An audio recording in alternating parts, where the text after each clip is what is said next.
Hey guys, it is Andy, and today we have another episode of Horror Talk. But before we get into it, as always, if you're wondering what is on my face, this is the Jeffree Star Blood Sugar Palette, and I did this look over on my TikTok as always. I go live Monday through Friday, 2 p.m. Central. Everything that I'm wearing on my face and all of my socials will be listed in the description box below. And my little disclaimer, I know Jeffree Star sucks. I got the palette secondhand. I always have to throw the little tidbit in there. But if you guys are ready to hear what movie we are starting, because we are starting a new series today, then let's just go ahead and see what is on the slab.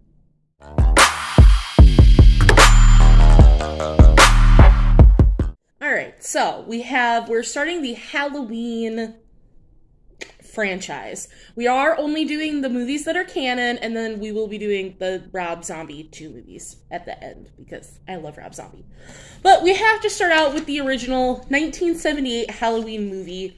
This has an IMDb rating of 7.7 out of 10, and the storyline goes, the year is 1963, the night, Halloween. Police are called to 43 Lambkin Lane, only to discover that 15-year-old Judith Myers has been stabbed to death by her 6-year-old brother Michael. After being institutionalized for 15 years, Michael breaks out on the night before Halloween. No one knows, nor wants to find out, what will happen on October 31st, 1978. Besides Myers' psychiatrist, Dr. Loomis, he knows Michael is coming back to Haddonfield. By the time the town realizes it, it'll be too late for too many people. And of course, we have to get into my favorite part, the juicy trivia, which I liked this movie.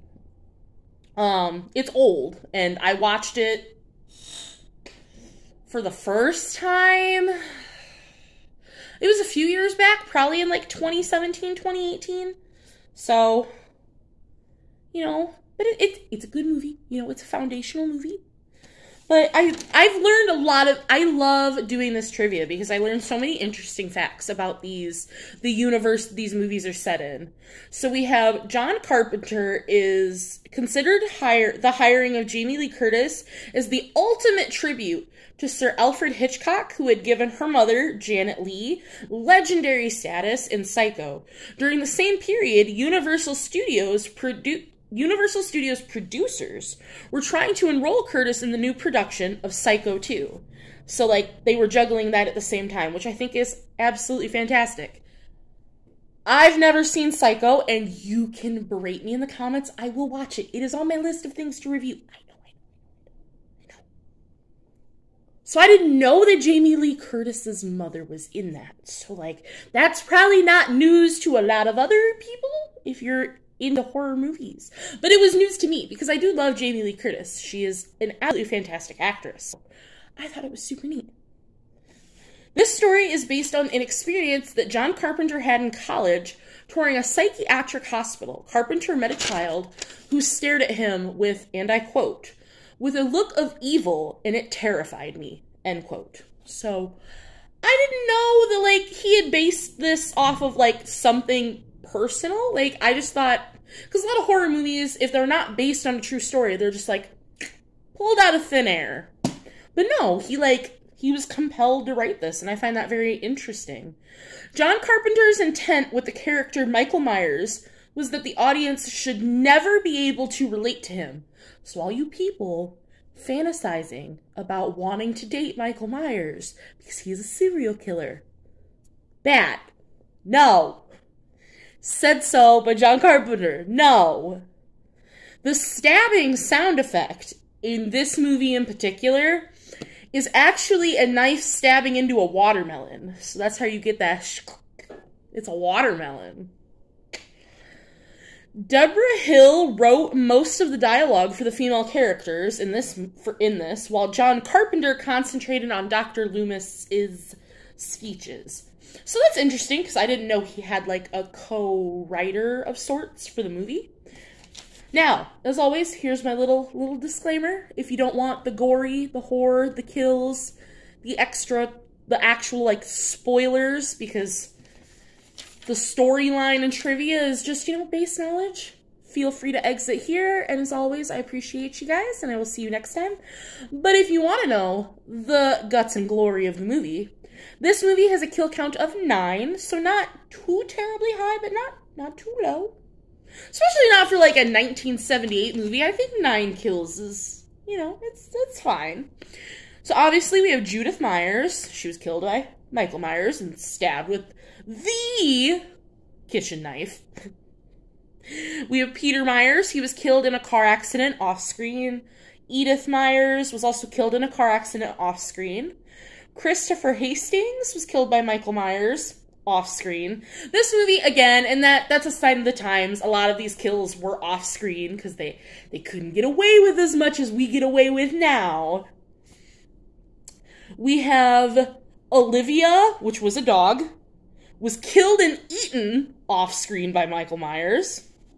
I didn't know he was eating dogs, but I mean, I guess he's gotta eat something, so. We have Lester, who was also a dog, who was strangled by Michael Myers.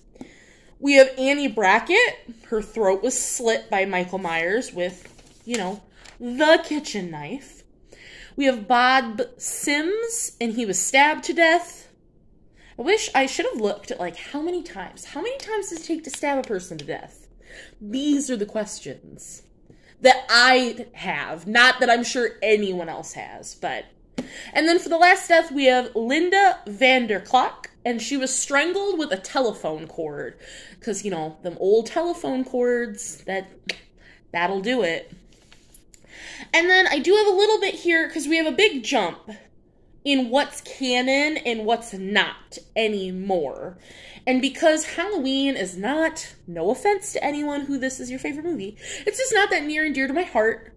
So I only wanted to review what was canon, which is the 2018 timeline. So this movie, the 2018 remake, Halloween Kills and Halloween Ends are the only movies that are canon to the series. So I won't be reviewing for you guys Halloween 2, 3, 4, 5, 6, any of those, like of the original series, because they're not canon and I just didn't really enjoy them as movies. I just don't feel it would be fair to you guys to listen to me rattle on about movies I'm not enjoying to some extent. So we're doing the 4 movies that are canon, and then I'm also throwing in the Rob Zombie timeline, which is just his 2 movies, because I am such a diehard Rob Zombie fan. But between the movies of this Halloween 1978 and Halloween 2018, which I will be covering next, there are 4 kills that happen in the ether in between those 2 movies that I wanted to, that are still canon to this timeline that I wanted to tell you about. There's just a random dog. No name, just dog. Killed by Michael. Just dog. Why is he killing so many dogs? Why? That makes me sad. We have Officer Pete McCabe, accidentally shot in the neck by Officer Hawkins while Michael was strangling him and using him as a shield. We have Big John's mother. She died of an unknown cause. And Dr. Samuel Loomis died of natural causes. So, them's be the 4 deaths. Not necessarily all kills, but deaths between the movies. I figured I would cover them in this since it's a shorter one. There isn't too much, but I enjoyed this movie. I feel like I always have to rate the foundational movie at least a somewhat good score, because if it wasn't for this movie, we wouldn't have all of these other amazing movies that we have because of it. So, like, and if I had seen it in 1978, it might have been extremely terrifying at the time, you know? And you have to take that into consideration, like, for the time and the graphics and what it was, because that's what makes it a lower score for me. Like, the writing, the screenplay, the acting, like, that's all wonderful. For me, it's just, the kills are kind of cheesy, the blood is kind of cheesy, like, the sound effects are kind of cheesy, but that comes with the territory of it being an older horror movie, which almost gives it this kind of just, like, charm. So, for me, I'm gonna give this one a 4 out of 5 stars. I'm gonna do it. You guys can fight me. But this one, for me, is gonna get a solid 4 out of 5 stars. And I'm going to do them right here so you can see. 1, 2, a cherry,